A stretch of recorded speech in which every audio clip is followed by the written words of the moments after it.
यौन पिपासुहरूले जेसिकालाई वस्तु बनाएका थिए। उनको रंगीन सपनामा लुट मचाएका थिए। सेक्स स्क्यान्डलबाट पनि हार नमानेकी ज्योति नयाँ नाम जेसिकाका साथ बाँच्ने प्रयास गरिरहेकी थिए। उनको नयाँ दुनियाँमा नयाँ सपना फक्लिरहेको थियो, तर त्यो सपनालाई पनि विगतले पछ्याइरहेको थियो।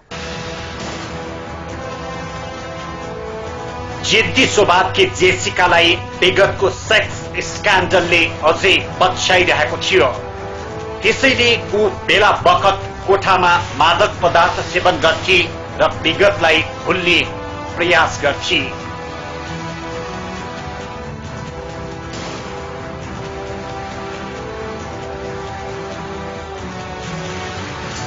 नायिका बन्ने रहरकै कारण जेसिका 15 वर्षको उमेरमै सेक्स स्क्यान्डलमा फसेकी थिए।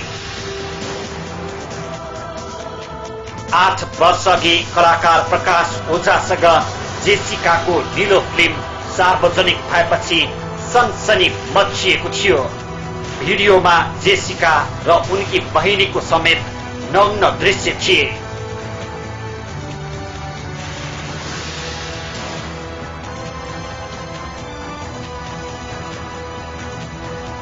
सेक्स स्क्यान्डलको शिकार भएर पनि हार नमानेकी ज्योतिले आफूलाई नयाँ नाम जेसिकाका रूपमा बचाएकी थिए। प्रेमी बालदीप राईले जेसिका विगतको सेक्स स्क्यान्डललाई लिएर तनावमा रहने गरेको प्रहरीलाई बयान दिएका छन्। खानासाना पकाइसकेपछि केही ड्रिङ्क्स लिन बाहिर जानुभयो। ड्रिङ्क्स लिएर आउनुभयो अनि त्यो ड्रिङ्क्स गरेर अनि उहाँ सुत्नुभयो। सिम्पली बिहान बाहिर चाहिँ ढोका ढकढकाउँदाखेरि ढोका खुलेन। नखुलेपछि उहाँ पुलिसलाई रिपोर्ट गर्नुभयो, लोकल मान्छेलाई रिपोर्ट गर्नुभयो। पुलिसको सहयोगमा ढोका फुटाउने काम भयो। अनि उहाँ चाहिँ ढोका फुटाएर हेर्दाखेरि झुन्डिएको सल आफ्नै सलले झुन्डिएको अवस्थामा भेटियो।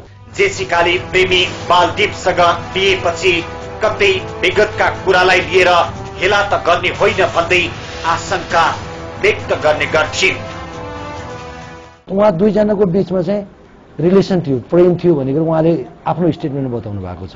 प्रहरीले पनि विगतको सेक्स स्क्यान्डलले जेसिकालाई अहिलेसम्म पनि पछ्याइरहेको र डिप्रेसनले आत्महत्यासम्म पुर्याएको हुन सक्ने आशंका गरेको छ।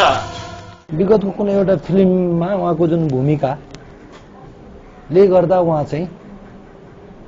उहाँको भाइले बताए अनुसार पुरानो घटनाहरूलाई सम्झेर उहाँ चिन्तित हुने गर्नुहुन्थ्यो, मदिरा सेवन गर्नुहुन्थ्यो, झर्कने, एकदम छर्कने, रिसाउने। तर जेसिका पछिल्लो समय निकै तनावमा थिइन्। उनलाई कसैले फेरि ब्ल्याकमेलिङ गर्न थालेको थियो। जेसिकाले साथीसँग सबै कुरा नखोले पनि कसैले निकै तनाव दिइरहेको बताएकी थिइन्। मलाई लाग्छ त्यो मान्छेले उसलाई यस्तो टर्चर गरिरहेछ कि म तिम्रो क्यारियर बिगारिदिन्छु, समथिङ यस्तै केही होला। उसको फ्यामिलीलाई टर्चर दिने। मलाई भने अनुसार चाहिँ तिमीले उसले भन्थ्यो कि मलाई टर्चर दिन्छ, भन्छ कि म तिम्रो फ्यामिलीलाई पनि जे पनि गर्न सक्छु, तिमीलाई पनि जे पनि गर्न सक्छु भने अनुसारले चाहिँ त्यही भएर होला, उसको फ्यामिलीको प्रतिले मायाले नै होला मलाई लाग्छ। जहाँसम्म उसको क्यारियर एकदमै राम्रो थियो। हिजो अस्तिसम्म पनि उसले म केही गर्छु भनेर हिँडेको केटी हो होइन, गर्छु नै भनेर म फिल्म लाइनमा केही म गर्नुपर्छ। उसले जहाँ हुँदा पनि म अब फिल्म गर्छु, मलाई फिल्म हुन्छ पाउँछ होइन दाइ, यताउता म फिल्म गर्न चाहन्छु, यस्तै किसिमको नै उसको रियाक्सन जहिले पनि त्यही नै हुन्थ्यो। जेसिकालाई कतिपयले फोन गरेर सेक्सको अफर समेत गर्थे। विगतको सेक्स स्क्यान्डलसँग जोडेर फोन गरी सेक्सको रेट सोध्ने र जिस्क्याउनेहरूबाट जेसिका विक्षिप्त बन्दै आएकी छिन्। सेक्स स्क्यान्डलमा संलग्न प्रकाश ओझा भने विगतको घटनासँग जेसिकाको आत्महत्यालाई जोड्न नहुने तर्क गर्छन्। आत्महत्या गर्ने भए 8 वर्षसम्म पर्खेर नबस्ने ओझाको भनाइ छ।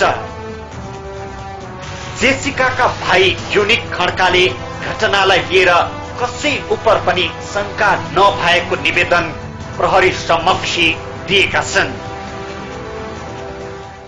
8 वर्ष अघि सेक्स स्क्यान्डलको शिकार बनेकी जेसिका जीवनको अन्तिम क्षणसम्म पनि परपीडक मानिसहरूबाट जोगिन सकिनन्। कलिलो उमेरमै सेक्स स्क्यान्डलको शिकार बनेकी जेसिकाले नयाँ जीवन जिउने मौका खोजेकी थिइन्, तर पाइनन्। जेसिका पहिलो पात्र होइनन्। थुप्रै हिरोइनहरू छन् जसले जेसिकाकै बाटो रोजे। पर्दाभित्रको रहस्य खोल्छौं ब्रेकपछि।